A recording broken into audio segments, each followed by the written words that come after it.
In the first episode, we explored about how the game itself, cricket, has taken the world by storm and now is making its waves in the UAE thanks to the DP World ILT20.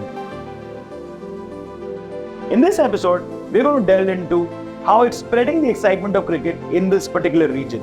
We're going to also take a peek behind the foundation of its success, its teams, players, and the tournament structure they have devised, paving the way for such an outstanding beginning. I'm currently at the Sharjah Cricket Stadium, which is the oldest cricket stadium in the UAE, built back in 1982. This is one of the most iconic stadiums in the world because it has hosted 247 one-day international cricket matches. You know, that's the highest worldwide. This is one of the 3 cricket stadiums where international cricket matches are being played, each one having a seating capacity more than the other. Why do you think Sharjah is so iconic and everybody should just come and visit it once and watch the DP World ILT20 here? Well, Sharjah has got a unique setup as a stadium itself. You know, it is not a huge stadium, but of course, it gives you the picturesque feeling and it has got a history behind it. Yeah. Anyone playing here has got a unique feeling that, you know, it goes back right from the 1980s and so on. What is your first memory of the stadium? Can you describe a small anecdotal story if you may have? I think this was sand dunes, to be honest with you, when we started. And then we gradually built up. I think it was all Mr. Bukhater's idea to have international games here. And that's what, what we are today. जो देसी लोग ये देख रहे हैं ना, if you know about the Desert Storm innings, in comments में जरूर बताना यार, दिल छू गया था. You know who I'm talking about. Over the years, along with the recent first season of DP World ILT20, these stadiums have hosted many notable tournaments. And if you've been missing in action, then you need to know that the 6 teams across UAE have been batting it out here as well. If you haven't booked a ticket yet, please go ahead and do so. The link is in the description below. Now let's get into the structure of this. What are these 6 teams, who owns them, and what are the player stories that I think you should look out for? The first team is Dubai Capitals, owned by the GMR Group. This team has several internationally accomplished players like David Warner, Joe Root.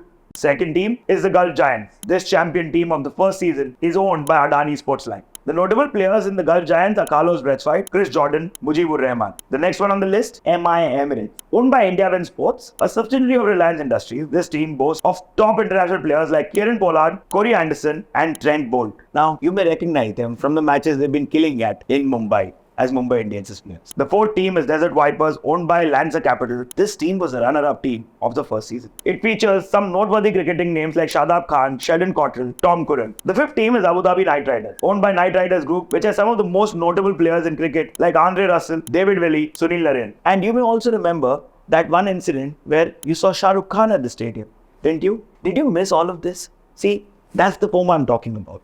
Don't have this FOMO. Just go watch a match. Cheer for your team. And the last one is Sharjah Warriors. The team is owned by Capri Global Holdings Limited and has some notable names like Martin Guptill and Dilshan Madhushanka. No wonder that with such a dynamic range of players, that season 1 saw some packed performances and some amazing moments. And season 2 has already gotten some of those sixes, some of those high-flying catches that I think would be just wow to experience from there in the stadium. If you've been watching these matches from the stadium, do let us know in the comments below. And if you haven't subscribed to Mashable Middle East, then this might be a good thing. But wait, what about those prizes and those accolades that I was telling you about? Well, this is when we talk to you about that. In this department also, DP World ILT20 is not slacking off. Let's speak to Subhan Ahmed, who told us a little about it. They have a pool of 1.3 million USD in total prize money for the players and the winning team. The winning team will receive 700,000 USD, while the runner-up will receive 300,000 USD. This is interesting trivia around the magnificent trophy of the DP World ILT20 as well, because it has a height of 833 millimeters, which is an homage to the icon of Dubai, the Burj Khalifa, which stands at 830 meters tall from ground to tip. To recognize the spectacular performance of individual players, DP World ILT20 has also introduced belt categories and accolades. This is the way they've been categorized. Green belt for the players who scores the highest runs. White belt for the player who takes the most number of wickets. Red belt will be awarded to the most valuable player or the MVP of the tournament, which will be declared at the end of the series. And finally, the blue belt for the most valuable UAE player of the tournament as an application and promotion of the local talent that this region is rapidly cultivating. There is one more additional black belt, which is given at the closing ceremony to the owners of the winning team.